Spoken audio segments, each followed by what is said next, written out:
Fly. Yes. Middleweight, Denzel Bentley. Yes. How you doing, man? Good, man. How you doing, bro? Not bad, man. I'm not bad. How was your session? Did you make Good. it? Right. It's a nice little bit of sparring. Done 10 rounds today, Monday. Alright, it's kind of good still. Yeah. You looking forward to your fight on the 11th? Yeah, man. Just waiting on a few things to get back to me and I'm ready to go, man. But I'm in the gym anyway, so I'm ready. Whoever it is, whatever it is, I'm ready still. Yeah. Any idea who you're fighting or? Nah, no idea at the moment, but it's going to be a 10 or 8 rounder. It's leaning towards 10 rounds, kind of, but no idea of any opponents yet. They're working on something. I don't really look at opponents. I leave it to my team, innit? Like manager and promoter. Like they will look at whoever and they will present names to me and like this guy. I'll be like, yeah, whatever. Don't really matter who it is, as long as there's someone there. I'm good still. Yeah. Any ideas who you want it to be? A rough idea. To be honest, like, I thought from like my last fight, I thought it would have been Mark Heffron that would have leaned up, but he's gone up to the middle. So other than that, I don't really know. There wasn't anyone else there that made sense, but that was being looked at. So whatever pops up, we'll see it, whether it's someone from here, whether it's someone foreign. We've still got 6 weeks to go, so that's enough time for anyone to get ready. You know what I'm saying? As professionals, you should be in the gym anyway. So if someone calls you up with an opportunity with 6 weeks to go, that's not really last minute, especially at this level. So it should be all good. So you've got an interesting weight class domestically. Yeah. Brad Pauls, Linus, Jack Cullen. Yeah. Any of those names, do you want to fight or you don't really mind? Well, the only one would have been Jack Cullen because he had the English. Obviously, he's gone now, so there's no point unless, I don't know, it's not something I'm looking at, but if I got called, it is what it is, isn't it? But I don't think I can gain that from him now. But Linus and Brad, I'm not going to bother with them. He got offered to fight at Southern Area and they didn't take it, so those ain't names that I'm looking at all. And they could be Southern Area and English champion, but right now the level I feel like I'm above. Not to say like, not in a rude way or in a cheeky way, but I just feel like I'm heading above that, like, especially where I can't fight for the Southern Area and he turned down the Southern Area, so all his managers did whatever, probably won't get that fight for the English either. So I'm looking towards that, and where I'm on a bigger platform, there's other fights out there that can get like big, better names and better fights to give me more exposure as well. So I don't need none of them names, but whatever comes, to be honest, I won't turn it down. And what's all your plans for 2020? Obviously, you're looking at titles. I mean, I don't have no plans because from my turn pro, the first year, whatever, going into my second year, I was talking about this title, that title, this title. Yeah, we're going to fight for this Southern Area. Fights don't get made. People pull out. Their managers don't want man to fight. So it's like it's out of my hands, isn't it? I can be up for it, but it takes two to tango, innit? So whoever's there needs to be up for it as well. Do you know what I'm saying? Of course, I want titles. I've got plans of being the champion, but there's no time limits. There's no nothing. Whenever it comes, and I'll be ready. So if it comes my next fight, I'm ready. If it comes after that, I'm ready. But I ain't trying to put things down and be like, oh, I want this and that, and then it falls through, because then that's annoying and frustrating. So I don't do that no more. I just trust my team to do what they're doing. As long as I'm active, I'm happy. Eventually, something will come anyway. So when it comes, be ready. It's all in God's timing. So whenever God says I'm ready, I'm ready. So you're just gonna be patient and wait for. Be patient and wait, man. Obviously, we're pushing for these things. We're pushing for it. But if it falls through, innit? Like, nothing I can do. But we're always gonna be pushing for it. Always gonna push for it. At the same time, I'm not gonna moan and complain and get frustrated if it doesn't come through. So just wait my turn, really. Fighting on the 11th. Yeah. Joyce Dubois card. Yes. A lot of names on there. Yeah. What are your thoughts on the actual fight between Joyce and Dubois? I think that's going to be that's going to be a good fight for as long as it lasts for. But I think Dan knocks him out.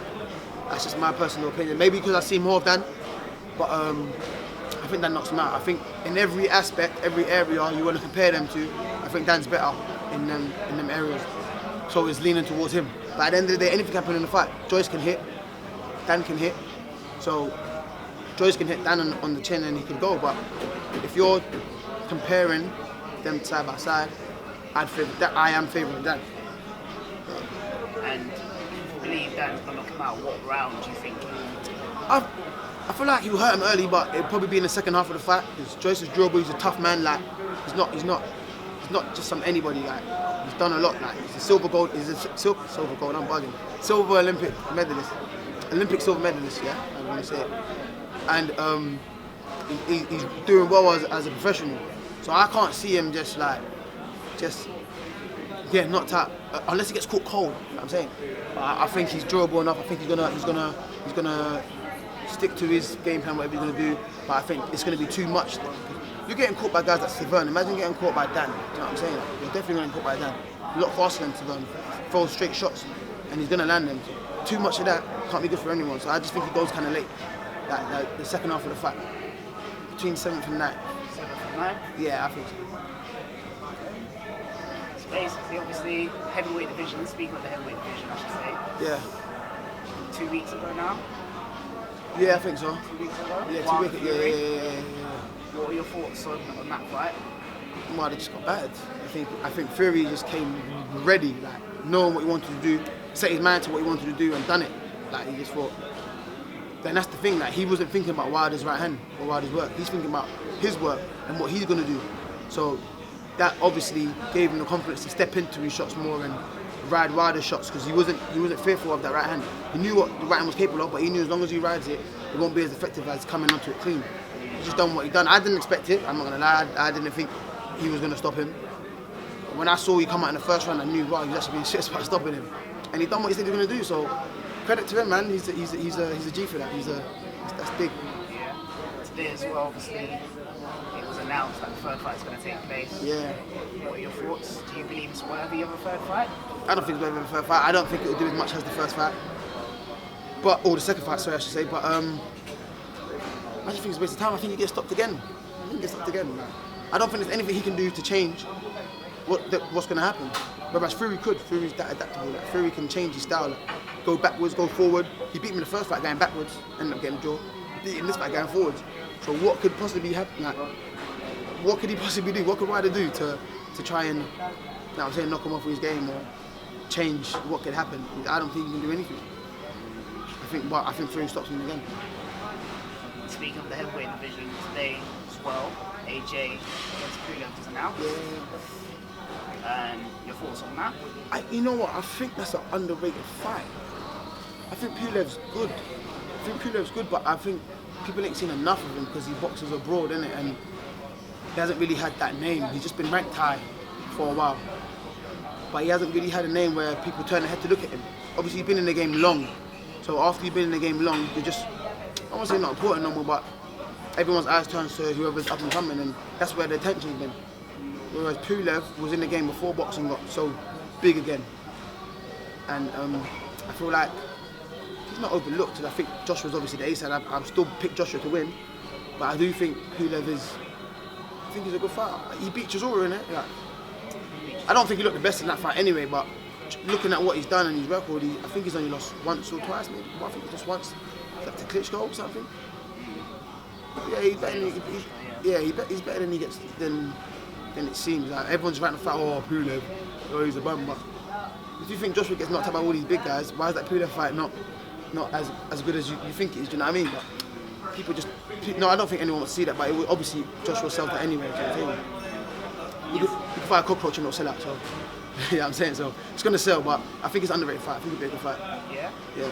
Do you think AJ wins? Yeah, AJ wins. Yeah, I think AJ wins. Yeah. So obviously, based on what you said so far, AJ wins. Fury beats Wilder again if that fight takes place, which looks likely. Yeah. Do you think we can have an undisputed at any point this year? Should do, especially if Fury's talking about retiring soon. But then again, no, not this year. Who could? You know what? That's. Alright, let's say he has because I saw the fight was scheduled for July. They might be able to get it by the end of the year. But if it doesn't happen in July and happens any later than that, then I doubt it's going to happen because Dylan White's mandatory in February. So if they fight end of this year, then next year, obviously the first fight's going to have to be Dylan White for WC. But if that fight happens in July and AJ fights when he fight in April, they said, or May, June? June, yeah. So they could probably make it for the end of the year, like November, December, and get the undisputed before the year's out. If the fight's happening that early, unless AJ has to get one more win with another mandatory or something like that. But other than that, I think they can make it work for the end of the year. What are your thoughts if that fight does happen? Right now, judging on last performances, I think Fury wins. But Adrian has to box, Fury's gonna outbox him. I think he's got to be on Fury's chest, kind of push him back a bit. Like I think physically he's stronger than Wilder, so we can probably push Fury back. But Fury is heavy. Like Fury's not. Can't just push. It'd be hard to push him back basically. But I'll have to judge again based on the next performances. I have to see how he holds up against. Listen, I think Fury wins. I'm not gonna lie, but then again, styles make fights. So I'll see how Joshua's coming for his next fight. If he's still on the boxing thing, he might lose. But if he's back on his like bully mentality, like pushing back and get him out of there, then he might have a chance. He won't outbox Fury, but he'll probably have a chance of knocking him out.